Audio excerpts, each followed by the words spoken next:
అధ్యక్షుడు ఒకటి అనుకుంటే మరొకటి జరుగుతున్నట్లుంది. సుంకాల అమలుపై వెనక్కి తగ్గినా ఆలోపే జరగాల్సిన నష్టం జరిగిపోయినట్లుగా కనిపిస్తోంది. అమెరికా ఆర్థిక వ్యవస్థల్లో భారీ క్షీణత కనిపించింది. సుంకాల అమలు ప్రకటనతోనే అంతా జరిగింది. దీంతో మాంద్యం దిశగా అమెరికా పయనిస్తోంది.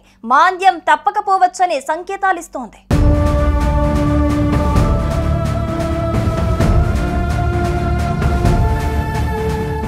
అమెరికా అధ్యక్షుడిగా ట్రంప్ బాధ్యతలు చేపట్టిన తొలి రోజు నుంచే తనదైన మార్కు చూపిస్తూ దూకుడు ప్రదర్శిస్తున్నారు. అమెరికా ఫస్ట్ అంటూ పలు సంచలన నిర్ణయాలు తీసుకున్నారు.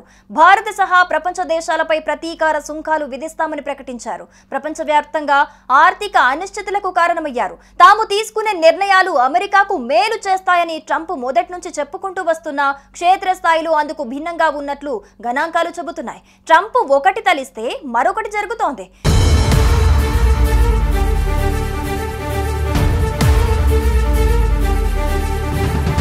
భారీ స్థాయిలో ప్రతీకార సుంకాలు విధించడంతో అది ప్రతికూల ప్రభావం చూపుతుందన్న పరిశ్రమ వర్గాల ఆందోళనలతో ట్రంప్ వెనక్కి తగ్గారు. సుంకాల అమలును 90 రోజుల పాటు వాయిదా వేస్తున్నట్టుగా ప్రకటించారు. వాణిజ్య చర్చలకు తాము సిద్ధమని ప్రకటించారు. కానీ అప్పటికే జరగాల్సిన నష్టం జరిగిపోయింది. సుంకాలు పెరిగితే ధరలు భారీగా పెరుగుతాయన్న అంచనాలతో టారిఫ్లు అమల్లోకి రాకముందే విదేశీ వస్తువులను కంపెనీలు భారీగా దిగుమతి చేసుకున్నాయి. దీంతో వాణిజ్య లోటు భారీగా పెరిగిపోయింది. విదేశీ వస్తువులు ఒక్కసారిగా దిగుమతి కావటంతో అది అమెరికా ఆర్థిక వ్యవస్థపై ప్రతికూల ప్రభావం చూపించింది.